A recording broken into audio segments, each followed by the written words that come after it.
Yeah, Creme De La Style, man. We here. I'm just super excited to be able to showcase what I've always wanted to do. I know a lot of people wanted to get my personality a little more, talk fashion, but also kick the shit. Like, I'm a real cool dude, and I just like to come and have fun and just kind of entertain the people. Through fashion, of course, that makes sense, and that's tailored to um, the things that I like to do, and the things that people like to see me do. And so I thought it was a really cool idea to start this podcast called Creme De La Style, where I just highlight everything that I want to highlight, but from a fashion lens. And so we're going to talk about trending topics, industry standards, industry norms, Milwaukee. That's where I'm from. So I got to talk about Milwaukee and fashion and what that looks like. And then just anything that I feel when I bring guests on, I just want to highlight guests in Milwaukee because Milwaukee, we do have fashion here. And a lot of people think we don't have any of that here. So this is what Creme De La Style will be all about. But today, we're going to focus on the expert, me. But, it's just important to highlight who I am. How can I say I'm an expert, get on a mic and just, I guess, talk to people? I kind of gotta have evidence. I kind of gotta prove myself, I feel like, to the viewer so that they can know that when I say something, it's holding weight. Or when I tell you guys something, that doing the research is you're gonna see the truth and the facts. So that's what this is gonna be about today. I have three amazing guests coming in to talk to me. This is the introductory podcast, where I'm gonna have them kind of take over. And see, I'm already doing shit on my first one. Take over this and enjoy and see what they have to ask me, how they can talk about me. And I'll highlight each and every last one of them today, before they come in here and talk. So I'm excited. I hope y'all are. And let me know if this shit boring, because I don't want to produce nothing boring. So yeah. Creme de la style. We are here with James. What's up, James? How you doing? What's up? What's up? Oh, we gotta fix our mics a little bit. Oh, snap. Man, thank you for being here. I thought you would be one of the great additions to my first introduction podcast. Just talking about me, highlighting me and what I do. But I want to talk about you for a little bit, just to get to people to know like why I picked you to be here. Okay. So James started off as an intern with us through a really cool company called Lead to Change. And they kind of pair their students up with a company that can help build what they want to do. And do you want to talk a little bit about what you wanted to do when you was with the company? Yeah, what I wanted to do when I first started off, it was like I told them I wanted to work with computers. Then like midway through, I said, actually, I'm gonna change it. And I said, I want to do fashion because I wanted to start up my own clothing brand. It's called Honcho Militia. So I asked her, I said, is there anyone you know that can help me out with that? And she said, actually, I know the perfect person. And Yeah, I heard that. That was the perfect person. Yeah, so then I had to come in. I had to interview James. And it was like one of those interviews where I was like, I'm picking you, bro. I already get it.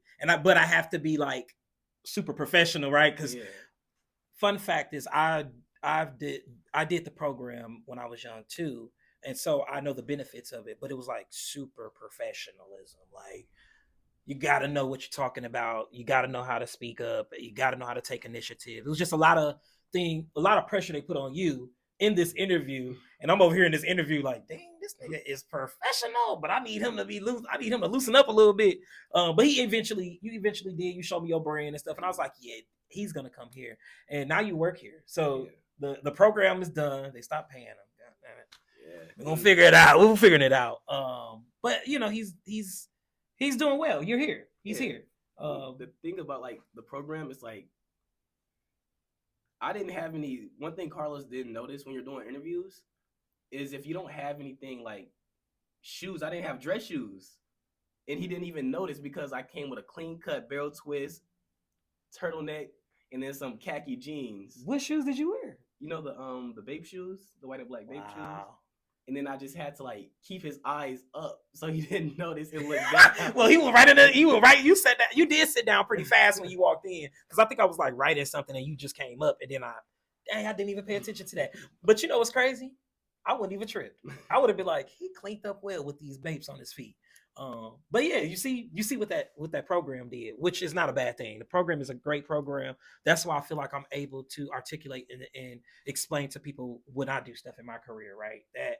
That kind of pushed me in a way where I think a lot of other people who were my age at the time couldn't do it. You know what I mean? Like running your own business, successfully being an entrepreneur, you know, all of those things. It was just, that's what that company taught me. So shout out to Lead to Change for bringing James in the door. We are here with Abia Harper. What it do, man? How you feeling? Hi. I'm feeling good. I'm sleepy, but I'm good. I'm a little tired too. I ain't gonna tell y'all what time of day it is. That ain't nobody business. Literally. You can't tell time on the video. The sun is out. That's all you need to know. That's all you need to know. So I'm excited to have Abia here because she knows me at a specific point in my life.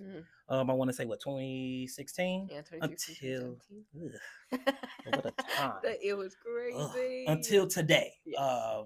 And you know, I'm just honored to have you be able to speak to the things that you know that I've done. Just like I had Lexi and James on the show.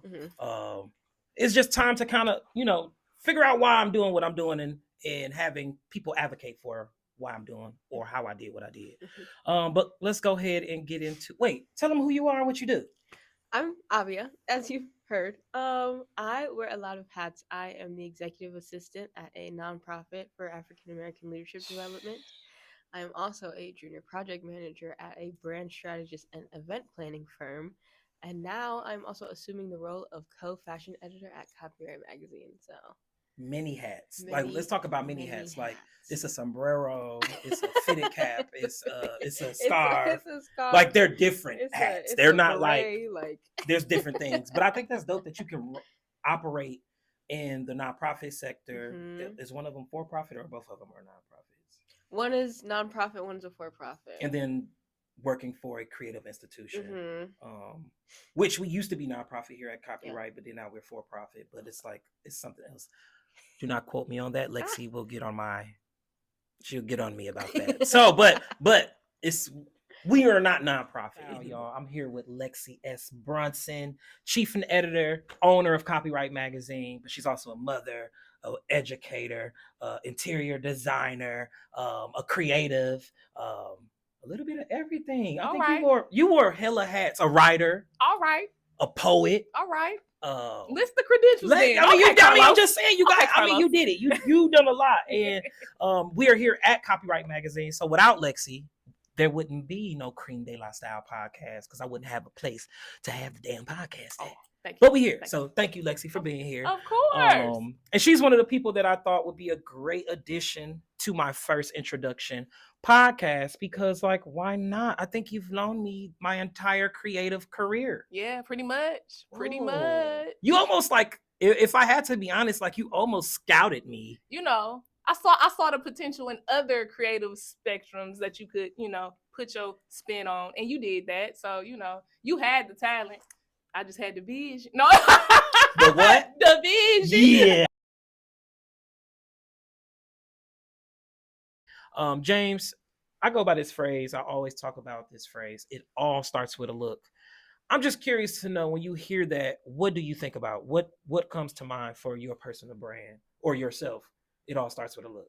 I feel like humans have like the instinct thing in their brain telling them if they see something that they like, copy it and then make it your own.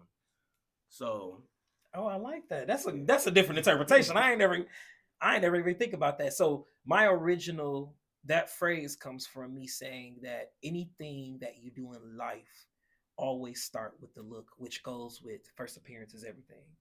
And so not just by how you physically look, but how you physically look at things, how you physically do other things. So it always starts with that one thing that helped you go into the other stuff. So yeah, that was dope. I like that. I think when I hear that quote, I look at it from a fashion standpoint. I look at a piece, I look at a shirt, I look at a scarf, I look at a shoe, and then I kind of build everything around that. I build a look around my first look. So I think that's where it really originates with me and where it all starts. When you think about an item, do you have a usual item or a usual thing that you see that makes you do that, or is that something that you just randomly be like, today it's these shoes, or I got these new pair of glasses today? Mhm. Yeah, it's the random look. It's if I see something, sometimes I'll visualize an outfit in my head, or if I'm going somewhere, I'm like, hey, I want to look like this today. Yeah. Sometimes it's like I have no idea what I'm supposed to be doing, but this is very important, and I need to actually figure out what I'm wearing right now. And then now we're going through the And closet now we're and going pick through it the up. closet, Okay. and we're looking at different shirts. We're looking at maybe a tank top to like dress up, or Yeah. a blazer to dress down. I So like that. Okay. Yeah, it all starts with a look. It all starts with a look. So, my nature, I'm super observant, right? So when I think about it all starts with a look, I think about the vision. You see that? See what I did there? I think about the vision to actually see the world around you, right? And then it starts with a look. Cultivate that in your physical appearance. It starts with a look. Letting other people notice how you cultivate that experience, right? And then it all starts with a look. Then we see each other. Yes. Right? And so I always have resonated with your outlook on style. Yes. Because it's always about the person. It's not the clothes. No, it's not. It's the person that make it all. Yeah. So that's what I think. It all starts with a look. It's that full circle of vision. I like that. That is an interesting interpretation of it all starts with a look. So could you identify our connecting factor in fashion?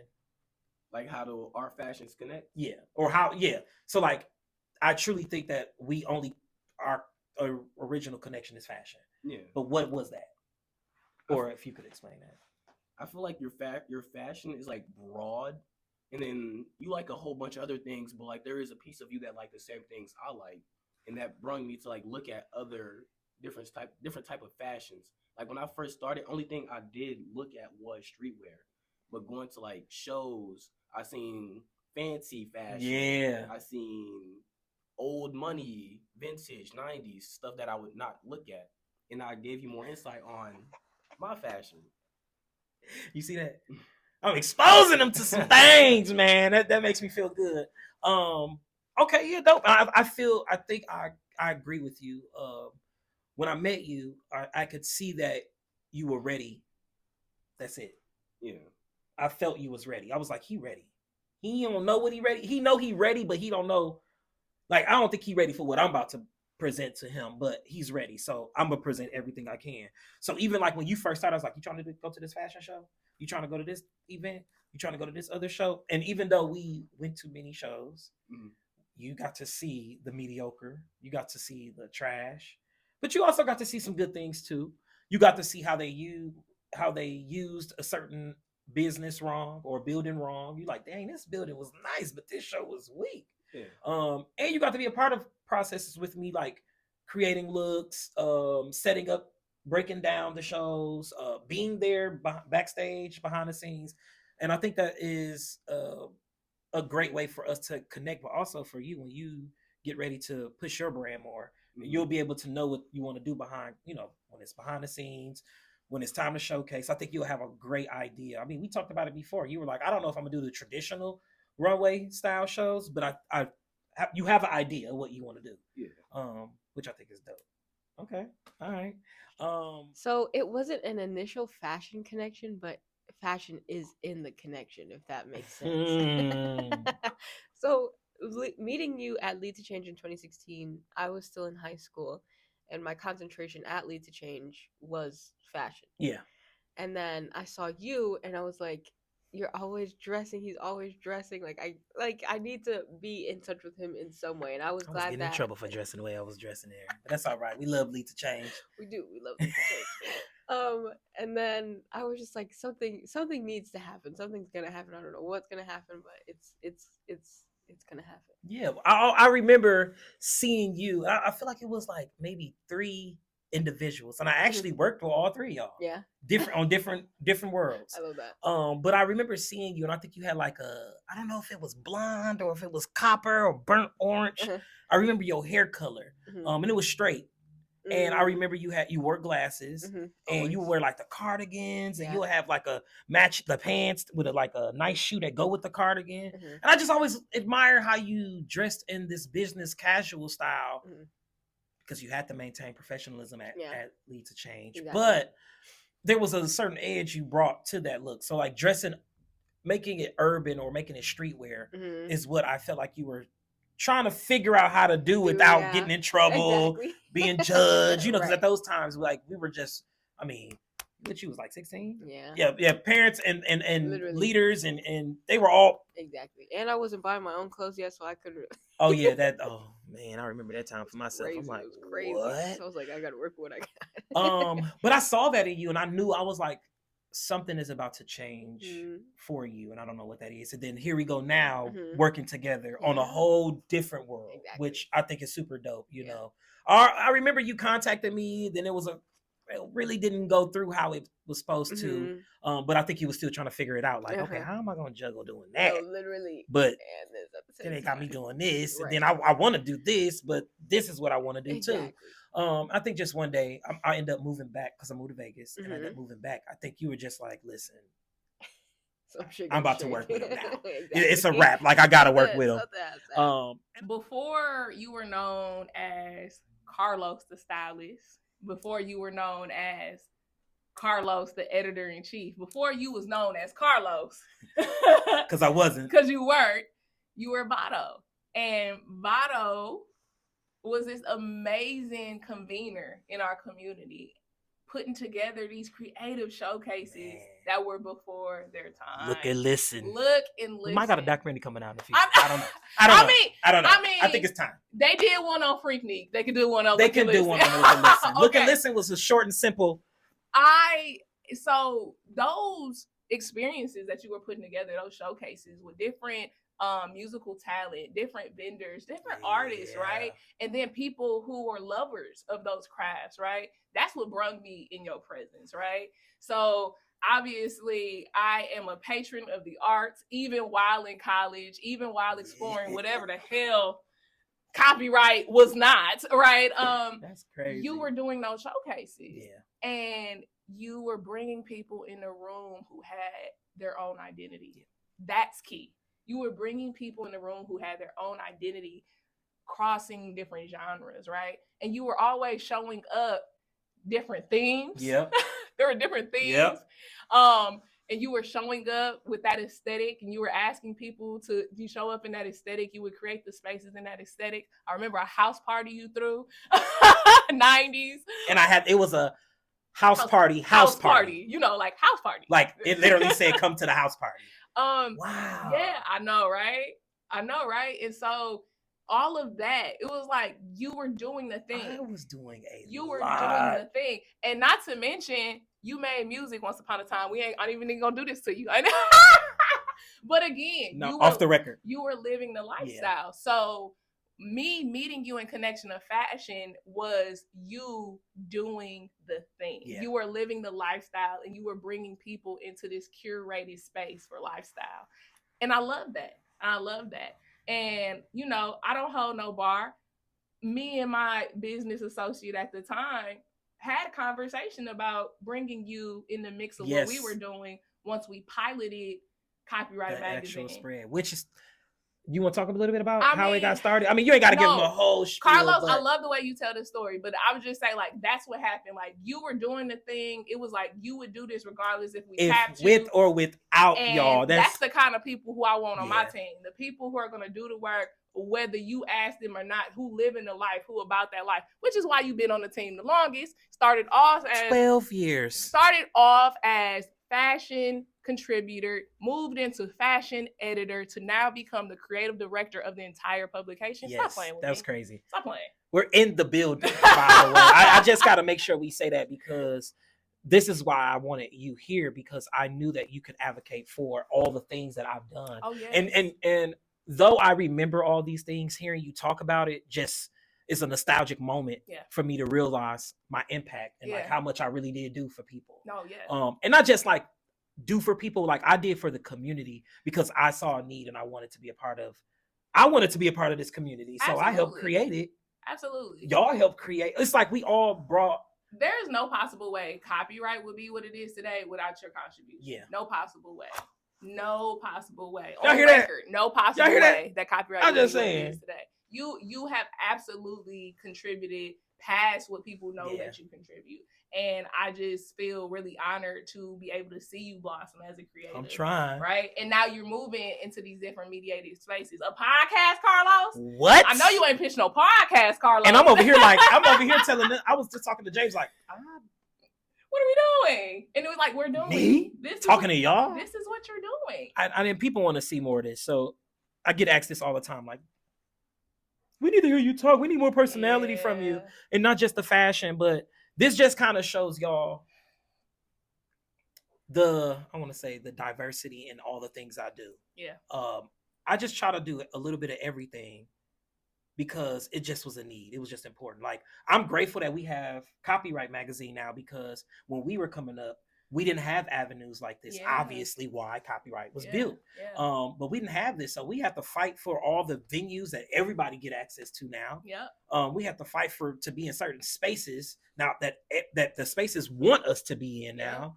Yeah. And so I just think that's a cool way to identify how we connected. The fit. What you got on? Tell us what you got on and why you put that on today. Like I said, I love streetwear and fashion. You could call me like a city boy. I got on all designer today. You went crazy. I got on Hellstar, Balenciagas, with some Amiri jeans. I bought it when I was real young. You can always achieve this look with spending less money. You don't have to spend money on a look like this. You ain't gotta be balling to get the quality. I bought into it. I bought into the designer, but you don't need designer to look nice. That's all. That's the only thing I can say about it. Designer is overpriced, even though I got it on. But you heard him. Hey, you heard him. I think that just makes true sense. I own some designer gears too, or items as well. But like he said, I wear anything. I make it. I mean, it all starts with a look. Goes back to that phrase. I wear anything that's fire and fly. But thank you, James, for the outfit. Give him context. Let's give him we're gonna give you a funny story. Because I think people need to know what happens behind the scenes, because y'all gonna look at this and be like, damn, they look nice, but also understand that some shit happened, right? Exactly. And so me and Abia was supposed to come here today. Yesterday was the actual film day for the podcast. When you don't hire a producer to produce your show, shit happens. Shit get real. Hire a producer. I'm hiring one. This will be the last time you see me doing this on my own. There will be someone on the other end. But we both forgot stuff. We did. We forgot stuff. It may not look like we forgot stuff. It's gonna be. For all you know, I laid this out last night. But we didn't. That did not happen. And we're here. And we both improvised with 30 minutes before we shot this. So, and we still fly. This is how you do it. The life of a stylist. Every day, all day. This is like easy work. Well, we got hella storage here too. I mean, obviously. And the whole store behind us. And we get to support local brands on the podcast too, which is really dope. So, yeah, that's what happened. But back to Fit Check. Tell us what you got on today. So we have a thrifted blazer. We have who's this? Platinum. PBG, who's right behind us. This is actually my dad's tie. He gave away all of those ties. Oh yeah. And was like, I don't want anything anymore. It's like 50 ties. It's 50 ties, like 50 ties, 50 That's watches. Crazy. Like, you don't want none we appreciate Thank Dad. you. Thank you, Yes. Kevin. Kevin. We love you, Kevin. We need you again. Exactly. When you come back, if you come back, bring us the stuff that you don't leave this time. Don't leave that. No. Pants are Hades made. Woo-woo. I love these pants. I have another pair of these at home. And then I have on Uggs. Oh, and then the scarf is Amazon. Perfect. And then my blazer is also a collaboration between me and Hades, which I think is dope. Hades is snapping. This is above us is Hades. PBG is up here.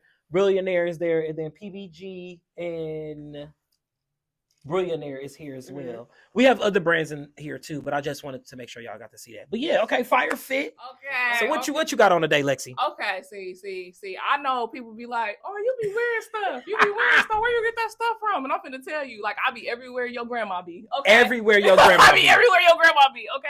So first, hat, beauty supply store. Okay. Boom. Oh, and she's gonna identify it for y'all. Okay, beauty supply store. They don't even look like beauty supply store. Because here's the thing, it's not about how it how much it costs. It's how you wear it, baby. It's how Yes. you wear it. And everybody should know this, that I am an advocate for faux fur. I do Yes, not you wear do. real fur. So anytime you see me in some fluffy buffies, It ain't real, right? We ain't killing the animals. We not killing animals here. So it's the beauty supply store, okay? This passed down from my auntie. Think this is fire. Like, don't you like I have this? a blazer with this.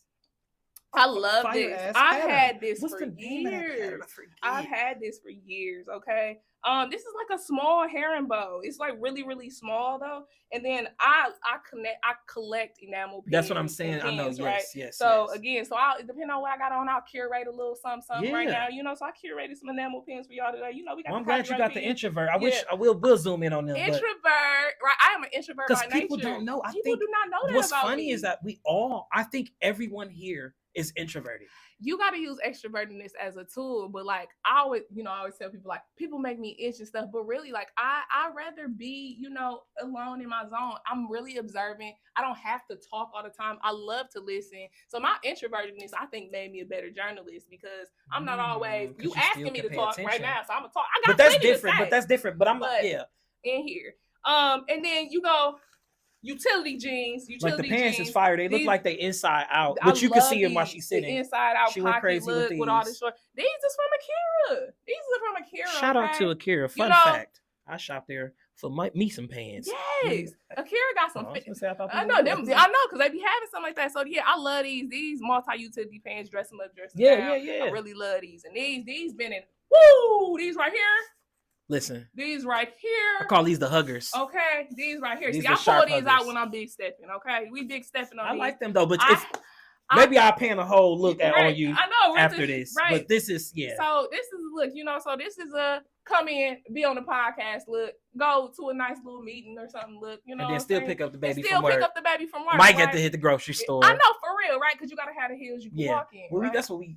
I mean, check out. I think it's like issue 19, issue 20. I think it was like utility worker or like multifaceted fashion. Yeah, with the orange. Like this is multifaceted. Like she can wear a coat. She can take this off and still get to work. She can kick the boots off. All of that. That's what we. And I'm gonna give y'all one more. Underneath is the bodycon, right? So the full suit, right? So they got the nice tuck in. Cause it's cold outside. You gotta have a tuck, right? So we got the shorts and you got the tank, right? So you can have that layer effect without looking bulky.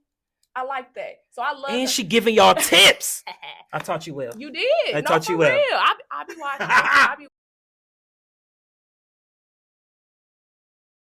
I prefer to let the people who know me best at these different phases of my life explain to y'all why I'm the expert. Boom. Yeah. In 2016 versus you now, what motivated you in 2016 and what motivates you now? Just in general or in fashion? Fashion. It'll be a mixture of both. So 2016, that's the time where I was partying. That's right before I moved to Vegas. I was partying, I was kicking it. And so I wasn't the best I wasn't the best, at making decisions and doing things. I was just out here in the streets. I was like, I don't even know how old I was. I don't even want to say how old I was. We'll leave it there. I had to be I would have to either be over 25 or under 25. And I don't know. I can't think right now about that. But at that time, it was my party time. Like, it was like kicking it. And so I had to keep up with that type of fashion, But it was also like fashion that I had to kind of conform to. Like, I wasn't respected for the way I wanted to dress. I was always told what was appropriate or inappropriate. And so I was more rebellious than ever at that time. So, I mean, I remember, this is crazy because I just thought of this, but I remember, Spencer's has these crazy t-shirts and I think it said, I remember everybody looking at me crazy. It said my private area plus your private area equals good times. Carlos, where did you wear that? To Juneteenth in 2016. Ooh, and Lisa Change was there. Ooh, Carlos. That's insane. It was some other companies that I knew I was getting in trouble with. But you know what I'm saying? Like, I'm just saying, like, that's how bad my rebuttal was for fashion and just as an individual. yeah, it just made me be like, I didn't give a F about Yeah. anything. And I don't want to curse too much because I've been cursing like a mud. But I didn't want to give too much. So my fashion was very like rebellious. But then now I look at the stuff that I wear and it really didn't change as much. I'm just, because I accept myself. I didn't need to feel accepted by anybody else. And I think that was the need to be seen in 2016. And now I'm like, you gonna see me no matter what. And so I think I'm more so like, right now it's just, I do what I want. I'm unapologetic about it. I love everything that I have. Space to do what you I have the space to do what I want. I can be me and not be afraid to wear what I want. It's just, and this is my life now compared to that time. That time I was still trying to figure out. I mean, I moved to Vegas because I was still trying to figure out what I was doing with myself. And now I know who I am. And I think that's the big difference in that for me. Okay, yeah. What's the second part to that question? I think you answered the second part to the question. The second part was, how's your personal style evolved? What inspires you then versus now? You touched on it a little bit. Yeah, I did. I would also add like, what I become whatever I'm doing. Sidebar, I'm a Gemini, so that is the piece of this. Gemini. So I become what I am around. Whether that's people, whether that's a job, whether that's a environment, I become that. But not to the point where it affects me, but I mean it does.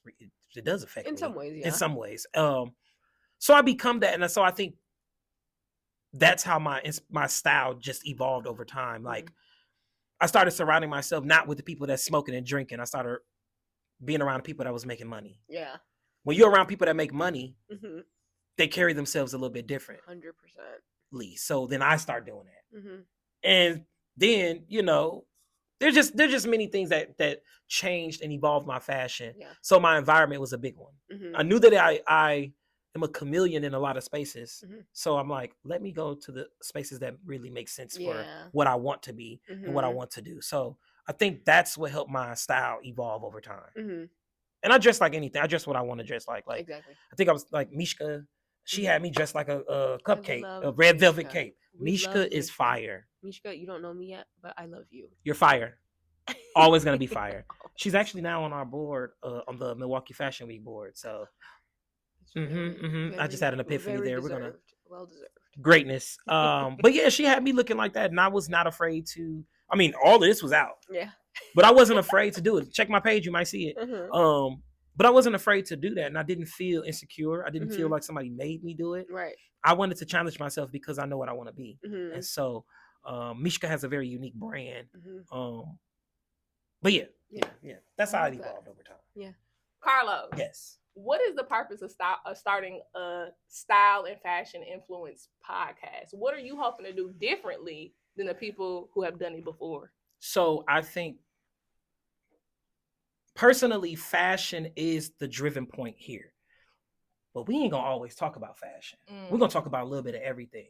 And I want to highlight Milwaukee as a whole because we have fashion in Milwaukee. Look behind us. Look at us. Look at my podcast because most of everybody will be from Milwaukee. But also being educated in the industry of fashion, knowing what to wear, what not to wear, but also talking about real stuff that's happening in Milwaukee too. Yeah. Talking about the music scene, the art scene. Like, this isn't just talking about the clothes. Yeah. You're going to see that in this, but this is more so about bringing awareness to my city, bringing awareness to the industry, and letting people know, like, we got it too. We stomping out here. And we really are. Yeah. And I think you're one of those people who are really trailblazing that so that it's seen, right? Yes. Because there have been people doing the work here, but they haven't been able to make that ricochet effect where it's actually noticed and seen. That's true. And then we have that thing where everyone does this thing where they say, well, I gotta go and I gotta leave, which is great because I did it. Yeah, but I came back and I cultivated a different way. I took all the stuff I learned and brought it back here, which I think everyone else should do too. Yeah. Some people left and it worked. Yeah. But then there's some people that left that stopped. But I think that, What experiences did you bring back from Vegas and implemented in Milwaukee? It's the meats. I don't know why it just black. Like it was like, what did you bring back to What did Milwaukee? I? So It's the Meat is a really dope event that I found out about. The first 2 weeks I moved to Vegas, I got my first paid gig. Like Look at what? that. That's Networking, crazy. selling myself, Yeah, telling people what I'm doing, and owning it, not being like I style here and there. Right. Like I said, I am the stylist yeah. in the Midwest from Milwaukee, Wisconsin, Mhm. and I'm here and I'm owning that shit. Like they was like, we need you. Yes, you do. They had these events called Insta Meet, and they were basically Instagram meetups. That's why it's called Insta Meet. Right. And I didn't understand what it was, but I got invited to one, and I was like, I'm going. Yeah. And it was literally like a big building that had like maybe 6 to 8 rooms. Each room had like a DJ, a stylist, and models. And the middle space that made all the rooms connect was like a photography gallery. So they had they highlighted like 6-7 different photographers. Wow. But these were all people who were popping on Instagram in these spaces. Wow. And I was one of the people in those spaces. So I was like, wow, this is dope. Like, you know what I'm saying? But I saw this and I just saw this need. Something that I'd never seen happen in Milwaukee, it needed to happen. Yeah. Definitely. I was like, absolutely bringing this back. And so at the time, I think maybe like a year in of me living in Vegas, I came back to Milwaukee and I organized this Insta Meet in Milwaukee. Now, one thing about Milwaukee, I don't think that there's many people in Milwaukee like popping on Instagram. Like to the point where we're like, let's do an Insta Meet. I still call it an Insta Meet, but I took Insta Meet to instantly meet up. That's what I took. Okay. Created that. I mean, I was going crazy. Right. I was like, Insta Meet. That got Instagram meetup, but I'm gonna say instantly meet up. Period. And I created this space where it was mandatory to collaborate. Yeah. And so I brought all these people together, and I got stylists, designers, models, photographers, other creatives, influencers, all in the same space to create and work together. I did it at Company Brewing. Shout out to George. I don't know if Company Brewing is still open. I think it's closed. Rest in peace, Company Brewing. R.I.P. Shout out to George, because George, you literally advocated for me being able to do these things in this space. I hate to see the company go. Yeah. The company Brewing go. That's funny. I hate to see Company Brewing go, but you literally allowed me to express and creativity in your establishment. So shout out to you. You did a great job at that for people. 100%. So, but Company Brewing, we did the event at Company Brewing, and we had the inside and the outside, and it was like we had people all through the blocks of Center Street going crazy. I love that. And it was dope. It was like the dopest shit. So, and not to be beat. This is why we're here, though. To be beat. We are actually two and beat. Exactly. That's when all of these link ups, meetups started happening. I mean, it started to be like, after I did that, there was meetups in Cudahy, meetups in Waukesha. Wow. Like there was meetups going everywhere. And I'm like, you know what? Keep doing this, as y'all should be doing this, because I'm not a gatekeeper. I don't need to be recognized. I don't need to be recognized as if like, if it wasn't for me, because anybody else could have went somewhere else and brought something back like this too. Exactly. But I knew that we didn't have this. I never experienced something like this in Milwaukee. Yeah. And so I brought that back from Vegas. Yeah. I love that. That's crazy. Whoa. Like for your generation, everybody in your generation, everyone starts with one. How did you rise to the top of your generation and get where you at right now? Man, you saying generation, like, damn, I ain't no dinosaur, dude. But like it's true, like everybody grows up around like great people and everybody has competition. How did you beat your competition? I think I got grit. And if you don't know what grit is when shit don't go right. What do you do? And I feel like I just lived with grit my whole life, where I was like, I'm doing this no matter what. You know, this is what makes me happy. I put that shit on. I'll do shows. I style people. I get clients. Anything fashion forward. Like, I'm doing a podcast now. You know what I'm saying? So, like, I think these things are factors in me maintaining longevity and being successful in the industry that I'm in. Now, don't get it twisted. Like, everybody has their form of what success is in this industry. What I think is successful, other people may not think it's successful. You know, people think like being a celebrity stylist is successful only. I love celebrity stylists. That's not the niche I'm going for in my life. I want to be an icon, an influencer, a concierge to fashion, and I just love advocating. So you'll see me and you'll see fashion. Like I got in the Uber car, I got in the Uber the other day, and I literally just left my girl house. I just had on like some bullshit. Like it was some jogging pants, a trench coat, a scarf wrapped around my head with an orange hat. I get in the car, the Uber man, he's like, "You look like you could be a fashion designer or influencer." I was like, "I am," and he was like, "What?" So then I'm glad the ride was quick because I was like, he finna talk my damn ear off. But he asked me every question, and I thought that was real cool to identify that. But I think this goes back to that question that you just asked me. Like, I think me real life living in what I'm doing. Like, this is my job. This is my life. So every day I wake up, I put on that uniform. This is my uniform. I go and talk and meet people. That's me building my network. You know what I'm saying? So, and I'm grateful for organizations like Lead to Change, Public Allies, those kind of programs that help me help me be a human too, on top of not trying to be superficial, even though I can be superficial. But I just think that me not giving up on myself, always trying to find resources and use my resources, because people don't use their resources. They get these resources and be like, okay, this person told me I could hit them up, but I need to pick the right time to hit them up. I'm like, okay, I'm gonna hit them up tomorrow. Hey, how you doing?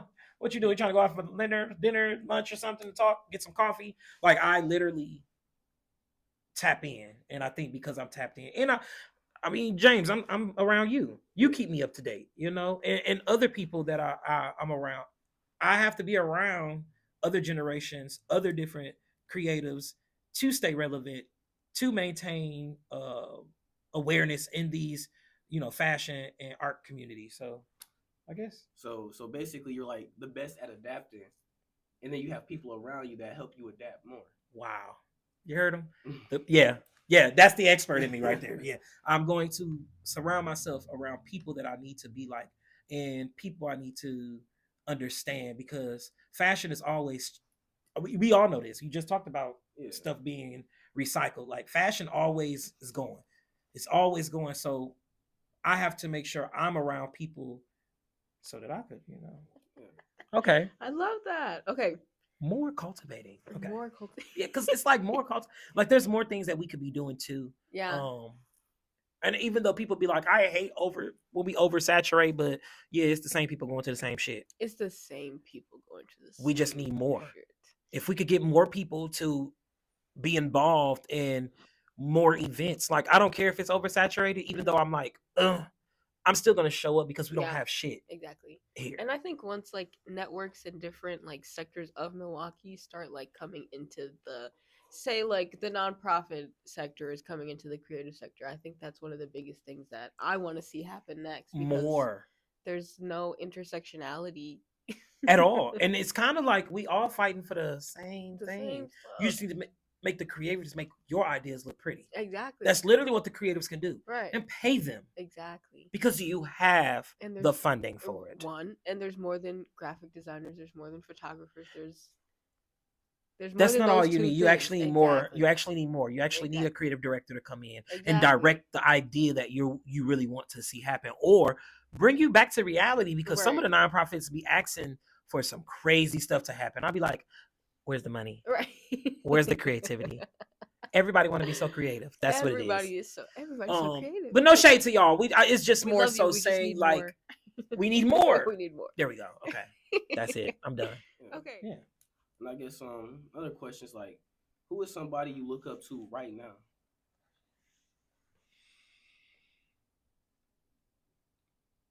This is the weirdest question to me because it makes me think about role models, and like I don't have role models.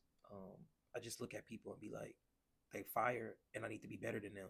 But if like you were like pick somebody, I'm right now. Willie Chavera is so fire. He is on fire right now. He's a Latino man, fashion designer who's popping right now. You can literally Google him right now. I forgot today's date. What's today's date? The 28th. January 28th, 2025. Look up Willie Chavera and you'll see his shit and you'll be like, oh, yeah, he fired. But I don't think I would want to like be him. But it's like, I would have to think like Pharrell or Virgil Abloh. It's really hard because I don't think, I think that they worked their way up in other industries to get to be who they wanted to be in the fashion industry. And for me, I've always been this. And so I'm not going to say nobody. I just identify some people that I would circle myself around. Like I would be around those people. If I had the opportunities that they had or the access that they had, I would be better. Oh, yeah. That's what I feel. Damn. Okay. Yeah. You just answered my next question. I was about to say, if you was in a spot or had the same chances, then would you be able to perform on their level or at least be better? Yeah. Yeah. And I don't even want to say like I don't want to be like, yeah, of course. Like these individuals don't miss. They always go crazy. Yeah, and no disrespect to like their talent, but you put him in a spot, he'll put his own spin to it, and everybody. And I will go crazy because I stand for so many things, and yeah. What song describes this chapter in your life? 2 songs. 2 songs. Okay. You ready? You ready? Give me a playlist. 2 songs. You got one. I mean, it's my fault. Oh, okay. Yep. I don't have 2 songs. I'll send it to you after. 2 songs. I'm gonna say this, La Russell. Mm-hmm. I'm sorry. I'm gonna say that now because I have faith that you're gonna watch this. Period. I'm sorry because I slept on you, and you are not to be slept on, like at all. And it's not I slept on you. That's all. Somebody told me about you. I slept on you. My homegirl Carrie, no need juice. Shout out, Jamming with Juice. She interviewed you, and I still was like, "Who is this nigga? Why is everybody liking him?" That's how I think people look at me. So I should have. That's my insecurity, or whatever the fuck you want to call it. But he got this song called "What We Doing," and if you know anything about me, that's all I be talking about. What are we doing? And every conversation is brought up. What are we doing? Like, and the song is so cold though. Like, he say something like, "I'm sticking to the plan. You niggas didn't, thug it out. I'm stepping on next." It was just like some shit that made me feel like I didn't give up and everybody else did. Mm-hmm. And so now, because y'all gave up, I can't fuck with y'all. Yeah. Because what we doing? Exactly. That's it. And he says it exactly like that too. That song is like, it's still roughly new to me because it just came across my palette, of music. And so, it's like these 808. The song is like, I'm sorry, I'm not going to butcher it. I'm going to let you do that. But the song's so cold, it's just fitting for how I feel at this very present moment. But the second song is some old school shit. If you watch a movie called Idlewild, I love it. It was Andre 3000 and Big Boy. It's this song called Moving Cool, the lady sings, and I listen to it. And that song like sums my entire life to me in this fashion industry. And she says something in the hook like, "I am the opening act, the headliner, and the after party." And I'm like, that's what I am. Yeah. That's literally my life. I feel that I am all those things. I can curate all those things. I can be all those things. Yeah. So I am. What is the thing that you hate the most about the local fashion industry right now? So the things that are going on here, what is it that you like? Don't. I know, and I gotta ask you this because what I want to do is set you off where people know where you stand. Where I come from. Yeah. Because you got to know where I come from. Because I do not like this traditional. I don't know if I want to say dumper wear.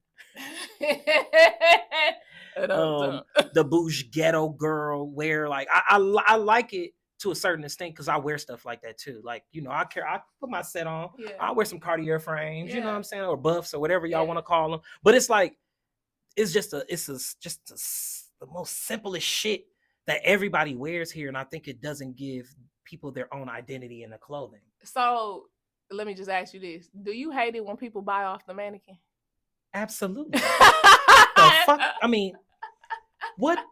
I feel like that's just like, give me that right there. I want to put that on. Now, you come to copyright, you can buy off the mannequin here, but it's going to run up a bag, though. It's going to be a little bit different. It's OC what's on those mannequins. I'm just saying, you know what I'm saying? But then, you can go to a Icon or it's a place on Fond du Lac across the street from the old Midtown or whatever it's called. Yeah, something like that. Yeah, I don't know. But people do go in there and they buy off the mannequin. Yeah. I've been in a store like that with my brothers, and I've seen Yeah. niggas just go in there and be like, give me that right there. Yeah. I'm like, bro, you ain't thought no thought. It's just an orange jumpsuit with some gray and orange fat ass sneakers. Like, Yeah. you finna just throw that on. Like, Yeah. I guess. And I don't, it ain't that I hate it, because I support it, because I think it's a culture behind it in the I don't want to say North Side community, but I'm gonna say that Yeah. in the North Side community. But that's the most trend that I'm like, can we have some originality, y'all? Why do we have to just keep wearing these sets, these two pieces, or that's it. It's sometimes it be these jeans too, these super distressed. I know what you're talking about. You know what I'm talking about? Like, yeah, and it's like, so I you get think it. you think we could do more? You think there could be a little more intention and effort in how we dress? I'm gonna say I think the lens is on there. I don't Okay. think the lens is doing a full circle thing. Okay. So if the lens was going everywhere in the city, then everyone could see the beauty and fashion here. Okay. But because the lens is only there, you miss out on the stuff that you see, like people like me. Yeah. I feel that on the North Side, I'm not recognized because of the way I dress. Yeah. But then when I go to the North Side and people see me, they like, damn, that shit fly. Like, how you put that together? And I'm like, but you don't even know I'm one of the coldest niggas in Milwaukee right now. But, you know, I think it's just. So the environment, it's the environmental, and then you trying to bridge that gap though, like, right? You trying to bridge that gap, and that's super important. And I'm gonna trust and believe, I'm gonna bring the buffs onto the podcast. They coming, but you gonna see why I brought them. You'll see, you'll understand. Like, oh, I get the difference between that trendy shit versus this nigga came and put this together. Like, he got these buffs, this set, and all this, but it looked different from the shit that I hate seeing. But again, question: space is the limit. I don't like saying sky's the limit because there's so much more. Space is the limit. What is your wildest dream job / dream life? Wildest dream job? Mm-hmm. If I could, if at the end of it all, I think I just want to be iconic. Mm-hmm. I think I want to be known for my goofiness. I think I want to be known for not being afraid to say what I want. Mm-hmm. I want to be known for putting that shit on. Yeah. I want to be the it factor. I want people to come to the Midwest and be like, in the fashion industry, and be like, where is Carlos? Yeah. I literally want people to call me before they even get here and be like, I need to contact Carlos because I know something's going on. I want brands to hit me up and be like, I need you to rock this because of whatever, you know?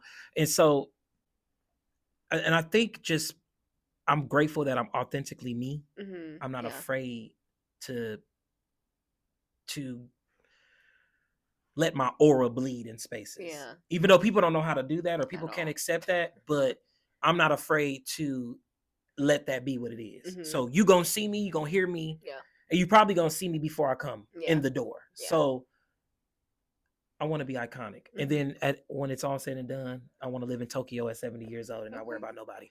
I want to get off the grid and be After fly. 70, don't contact it. No, don't contact me, but you will see me on TikTok if it's still available.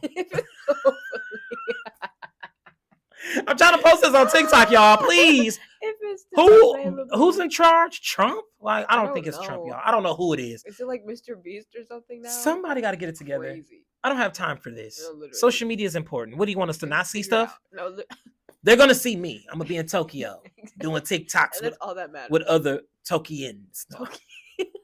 Tokians is crazy. We are so sorry. He didn't mean that. Next question. What we doing? Okay. Next. Like, how do you feel about trends recycling trends? I think that is the most beautiful form of flattery in the fashion industry because it's a way of not forgetting what was originated. And it's a way for people to be like, you know, like, damn, I was inspired by this. So it made me want to take this idea, but replicate it in my own way that still gives people the tastefulness of the original brand, but like you can see that it's me on here though. Mm-hmm. And so I think that's like something that I like to do. Not a lot, because I feel like I'm an originator. I feel like a lot of people try to remake what I do. Love it. Love everybody. Form of flattery. But I think it's just a way to keep certain things alive. It's to keep things alive, I think. And I think that's important, especially in the fashion world. Like, I'm pretty sure windbreakers are about to come back out again. I don't quote me on that. That is not something I researched. So I'm just hypothetically saying that, like, shit that was in is about to come back out again, basically. So yeah, I guess that's what I think. Yes. Okay, next question. What is the difference between Vato and Carlos? And if you know, you know. Carlos used to go by Vato. Yes. What is the difference between Vato and Carlos? Who shows up more in your work now? Oh, okay. So this is a loaded question, and I have to give a loaded answer. Okay. Right now I'm Carlos. I had an event called Rosas para Vato, Roses for Vato. Basically killing him off in the show. You know, I wanted to let go of who Vato was, because Vato was made out of trauma, who ended up being built into this amazing fashion person. But he was hiding behind some shit. Like, he was just hiding. Like, he was hiding Carlos. He was hiding who I really was, how I grew up. Yeah. I didn't ever talk about that. I never brought my family around. So it's just like, it's time to let him go and get back to the original Carlos. Yeah. Though Vato was amazing. He's amazing. He's dope. Vato does pop in still. He ain't all the way gone, but he sometimes shows up, and Vato's reckless. Like, he didn't have a filter. He didn't really care about his morals or values too much. But also the name was given to me by one of my best friends who passed away from sickle cell. Shout out to Charmaine Green. Spiffy, love you, miss you. She gave me the name. It was a joke. All my friends will call me Vato, knowing I'm Puerto Rican, and Vato being a Mexican name. Like, come on, y'all, don't be stupid. I still get a little about it. But she was in college, and then she was taking a Spanish class, and she found out that Vato means homie in English. And so she came back to the crib, and she was like, dude, you gotta keep the name. It mean homie. Like, she's like, everybody love you, so you might as well keep it. So it kind of just stuck with me. What they call it, a martyr or whatever. It's like it's a I don't know the proper thing for someone gives you a name and you live through that name. But that's the name she gave me, and when she passed away, I just like, it's mine. And so Vato created the Vatofied experience, which I think was the most marketable brand that I could have had. And I still could go back to it, but I'm not. It's just not me anymore. I'm not who that person was anymore. And so right now, Carlos is pretty much the face of both of them. Yeah. And I appreciate both versions of them, because, like I said, Vato do pop out, but Carlos got a leash on him, so Vato don't come out too much. Yeah. Oh man, Gemini. True, Gemini. What did I tell you? Go back to that. Was that the? There's one more question. Wait, did I finish that question though? I think you did. Yeah. Oh, who shows up more in your work? You kind of touched on it. In my work, I think Carlos always was the face of the work. I think Vato was just the go-getter behind it. That's interesting. Yeah, because when I switched my name from Carlos to Vato, I was running from something for real. I didn't even know what I was running from. I just knew I didn't want to be Carlos. I guess whatever that was tied to, Carlos now figured out how to go back to that and heal that Carlos and bring him front and center. And so now it's just the new and improved Carlos, you know? And I think Carlos is the one who's always been in the work. Vato is the one you have to watch out for. Yeah, there we go. To interact with. Yeah, because he was saying shit he shouldn't be saying. He was doing shit he shouldn't been doing. So, yeah. Damn, gotcha. It's like, we really talking about another person? We really are. We really are. We really are. Another person. He's not here today. We buried that nigga last year. 2 years ago. 2023. You guys, time is not real, honestly. Like, what? I think one thing that a lot of people want to know is how you curate a fashion experience, specifically like a runway show. So, what you can't give all the gems. No, you ain't gonna get them all the gems, right? But how do you start that process? I think a lot of people see the final result, but what is the starting point to starting one of those experiences? Honestly, I'm a dreamer. I don't know. I just sit back and literally visualize something. So like right now, I'm currently working on, I guess you hear it first on my podcast. I'm working on my I don't want to say my first solo show, but this is like my first real solo show back into this industry of fashion. And so I know what I want in the solo show, but I piece things in movie clips, music videos, real life experiences. Like, for example, going to the bank and I could not, it was something about them not being able to take my money a certain way. So they had to take me to the back. And they gave me a real like exclusive feel. Like, yeah, I gotta go to the back to, you know, or whatever. You know what I'm saying? It's just like these little things that everyday life. Yeah. Things that I see, things that I grew up around, these things kind of trigger how I put a show together. The ideal of the show, not necessarily how to put it together, because how to put it together is a different type of formula. Like the inspiration the comes inspo, from that. and I think the inspo is The water. Just give a second. I'm gonna drink the water so I don't let the water out. What I would tell my, you said 2016 version self is, overall, I would tell myself to not be, you already got it. Yeah. You already have it. And you didn't need to prove to anybody that you had it. You just needed to do. And you already knew that you did not have the resources or wasn't given the outlets to do those things. And you knew that you had to do the work regardless. Yeah. And so I would have told myself that. I would have told myself that you already got it. You are already it. And you don't have to prove yourself. I love that. Yeah. I love that. Wow. Yes. Family, I love y'all. Thank y'all for tuning in to the Creme De La Style podcast. My name is Carlos and we out. Boom.